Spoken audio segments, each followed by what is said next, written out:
Sales का option नज़र आ जाएगा। तो सेल्स के ऑप्शन में फर्स्ट ऑफ ऑल आपको जैसे पहले भी बताया कि हम लिस्ट सेल्स को दिखाते हैं कि आपकी कितनी सेल्स हैं। सो दो ऑप्शन मैं पहले इसके साथ एक्सप्लेन कर दूंगा ताकि आपको पहले ही आइडिया हो कि उसका क्या पर्पज़ है और उसमें क्या है। So just like purchase, sales जब एंटर होगी तो सेल्स रिटर्न एंटर होगी, तो हम उसको सेल रिटर्न को देखेंगे। इसमें अब एक चीज एक्शन बटन में एक न्यू आई है, फीचर है जो कि इनवाइस यूआरएल है। इनवाइस का यूआरएल होगा, प्रिंट कर सकते हैं आप, सेल्स को व्यू कर सकते हैं, ठीक है। और ये सेल्स आ गई है। अब आप इसमें देख सकते हैं कि सेल्स में दो कैटेगरी आ रही है। शिपिंग स्टेटस भी आ रहा है कि अगर आपका वो जो है वो ऑर्डर्ड है, ठीक है, वो डिलीवर्ड है, तो वो स्टेटस भी आप कर सकते हैं। और इसके अलावा पेमेंट स्टेटस को भी आप चेक कर सकते हैं कि पेड है कि नहीं है, ठीक है, मतलब कि ड्यू है क्लाइंट कस्टमर की तरफ।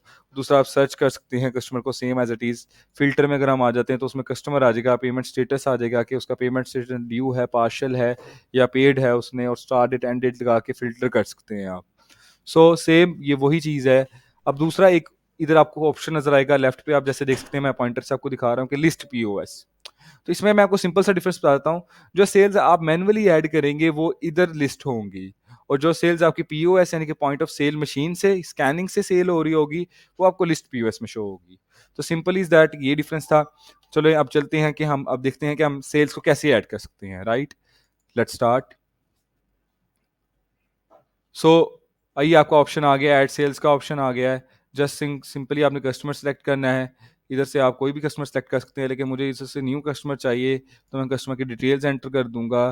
तो मैं लिख दूंगा इधर हाद जैद, ओके, और प्राइमरी कॉन्टैक्ट लिख दूंगा उसको 258, एड्रेस लिख दूंगा उसका ABC, राइट, और इसको सेव कर दूंगा। अब ये जैद मेरे पास आ गया है। अब डेट 11 है, ये कैश पेमेंट है, तो कैश पेमेंट कर रहा है वो, ठीक है। तो इधर से आप उसका बिल ऐड कर सकते हैं कि उसका कोई बिल है तो उसकी कोई कोई अटैचमेंट है, कस्टमर की पिक्चर वगैरह है, वो भी आप ऐड कर सकते हैं। तो इधर से आप प्रोडक्ट सिंपली ऐड करेंगे, जस्ट लाइक परचेज में WA वाटर लिखता हूँ।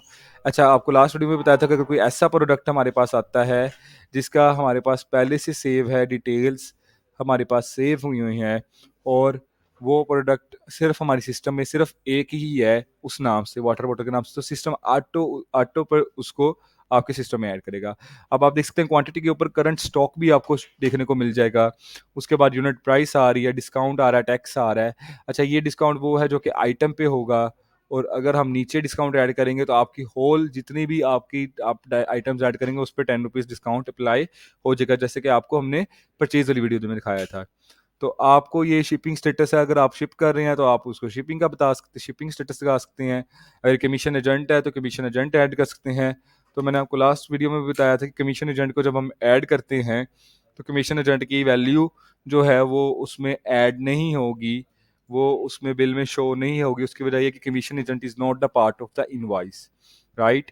तो ये था सिंपली तरीका कोई भी सेल्स ऐड करने का।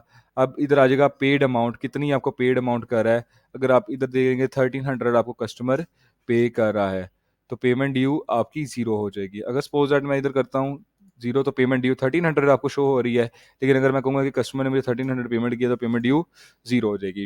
And now the thing is that अगर हम सेव करेंगे तो हम सेल्स पे आ जाएंगे, सेव एंड प्रिंट करेंगे तो हम दोबारा इस पेज पे ले आएंगे, दोबारा हमें इसी पेज पे ये ले आएगा।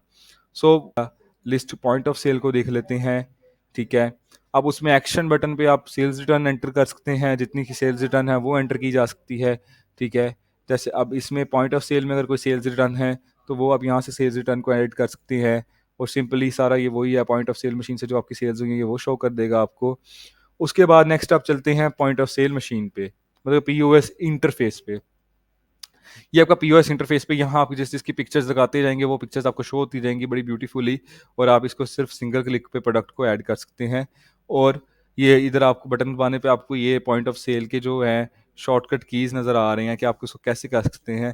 सपोज दैट मैंने जो लास्ट आइटम को है वो डिक्रीज करना है, तो मैं F8 दबाऊंगा। तो मैं F8 दबाता हूँ तो ये डिक्रीज हो जाएगी। सपोज दैट अगर मैंने इसको 2 कर दिया तो मैं F8 दबाऊंगा तो ये 1 होगी आपके सामने, ठीक है। मैंने कीबोर्ड पे F8 दबाया तो ये 1 होगी। तो अभी के लिए हम कुछ नहीं सेल कर रहे, ठीक है। तो अभी ये आपको मैं दिखा देता हूँ कि इसमें सेव आ रहा है। आप इसको सेव कर लेंगे। मैं अभी एक चीज़ सेव कर देता हूँ, बैग आ रहा है, इसका स्टॉक भी आपको साथ साथ शो हो रहा है। इसको मैं सेव करता हूँ। Please select a customer. अब मैं इधर कस्टमर जैद ले लेता हूँ जो मैंने अभी सेव किया था आपके लिए, जैद। ओके, अब मैं इसको सेव करता हूँ। 2000 उसके चार्जेस हैं, ठीक है। अमाउंट वो कितनी पेमेंट कर रहा है, वो 2000 मुझे पेमेंट कर रहा है, ठीक है। वो अब देखें, total paying, total payable, changing return zero. ये आपको रिटर्न का भी साथ बताएगा। मिसाल अगर मैंने उसको कह दिया कि यार वो मुझे 5000 का नोट देता है, तो उसकी रिटर्न भी आपको बताएगा कि आपने 3000 पर उसको रिटर्न देनी है। ओके कर देंगे, इसको सेव कर देंगे। ये इनवाइस बनेगी और इस इनवाइस को जब आप प्रिंट करेंगे पीओएस से, फिर ये सेल्स में ऐड होगी, ठीक है। सो ये था छोटा सा आपका पीओएस का इंटरफेस। सेल्स बहुत सिंपल है, सेल्स को ऐड करना, that's not a difficult task. अब हम चलते हैं कोटेशंस की तरफ। अगर आपको किसी कस्टमर को कोई कोटेशन चाहिए तो आपको कोटेशन भी बना के दिखा सकते हैं। तो सिंपली यही है कि आप इधर से आल पे करेंगे तो आपको सारी एंट्रीज शो होगी। इस बटन का भी आपको पता है। कोटेशन को आप फिल्टर कर सकते हैं कि कस्टमर ये था, स्टार्ट डेट ये थी, एंड डेट ये थी, इस डेट पर उसने कोटेशन बनवाई थी, वो भी आप फिल्टर करके सर्च कर सकते हैं। और आप यहाँ से भी क्रिएट कर सकते हैं, ऐड कोटेशन वाले बटन से भी क्रिएट कर सकते हैं। सो मैं आपको एक कोटेशन व्यू भी करवा देता हूँ। ये आप देख सकते हैं कि आपके सामने कोटेशन आ गई है, ठीक है। शाइना शर्ट लेना चाह रहा है, क्वांटिटी है, ठीक है, 6 पीसीज हैं 20 by 26 की, और unit before price before discount 390 है, नेट यूनिट प्राइस 390 है, और ये दैट्स इट। और ये डिटेल्स आ रही हैं इनवाइस की।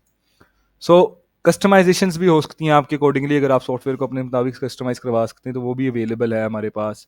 सॉफ्टवेयर आपको ये कस्टमाइज़ भी किया जा सकता है, और जो फीचर्स आपको चाहिए वो भी ऐड हो सकते हैं और लेस भी हो सकते हैं। ऐड कोटेशन सिंपल ही है कि आप इधर कस्टमर नेम ऐड करेंगे। मिसाल है जैद को मैं ऐड कर देता हूँ, ठीक है। और कस्टमर नेम जैद, कॉन्टैक्ट उसका दे देंगे 786, राइट। प्रोडक्ट हम ऐड कर लेते हैं जी, वाटर बोतल, दैट्स इट। वो ऑटो पे ऐड हो जाएगा क्योंकि मेरे पास एक ही प्रोडक्ट है वाटर बॉटल के नाम से। और क्योंकि कोटेशन में स्टॉक का कोई रेफरेंस नहीं है, हमने क्योंकि कोटेशन बनानी है तो आपको कोटेशन अवेलेबल हो जाएगी। अगर आप करवाना चाहते हैं इसमें भी स्टॉक का ऐड, वो भी कस्टमाइज हो जाएगा। तो मैंने 25 वाटर बॉटल्स की कोटेशन बना ली है, कोई डिस्काउंट नहीं मैंने अप्लाई किया, कोई टैक्स नहीं अप्लाई किया, ठीक है। और मैंने इसको कर दिया save and print. So the thing is that आपके सामने कोटेशन आ जाएगी easily, very easy to use है डेस्कबुक डॉट क्लाउड। कोई भी पर्सन इसकी ये डेमो वीडियोस देख के इसको यूज़ करना सीख सकता है, वो भी फिंगर टिप्स पे। सो कोई मुश्किल नहीं है आपको इसको सीखने में।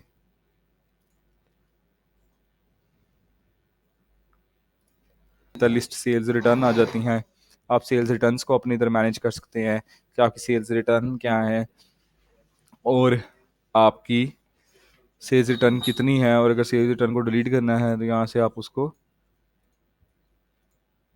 डिलीट भी कर सकते हैं, ठीक है। बल्कि सेल्स रिटर्न डिलीट नहीं होंगे क्योंकि ये तो आपका डाटा रहेगा, ये डिलीट नहीं होंगी, ठीक है। सो आगे चलते हैं, एक पोर्शन कवर कर लेते हैं इसी वीडियो में स्टॉक ट्रांसफर का। ओके, अब मैं आपको एक दफ़ा डैशबोर्ड दिखा देता हूँ। अब तक हमने डैशबोर्ड को सीख लिया, कॉन्टैक्ट्स को देख लिया, प्रोडक्ट्स को देख लिया, परचेज को देख लिया, सेल्स को देख लिया। अब स्टॉक ट्रांसफर को भी हम इस वीडियो में कन्वर्ट कर देते हैं। List stock transfers. Actually stock transfer उन बिजनेसेस के लिए है जिनके दो कंपनीज हैं या एसोसिएट कंपनीज हैं और वो अपना स्टॉक इधर से उधर ट्रांसफर करते हैं, ठीक है।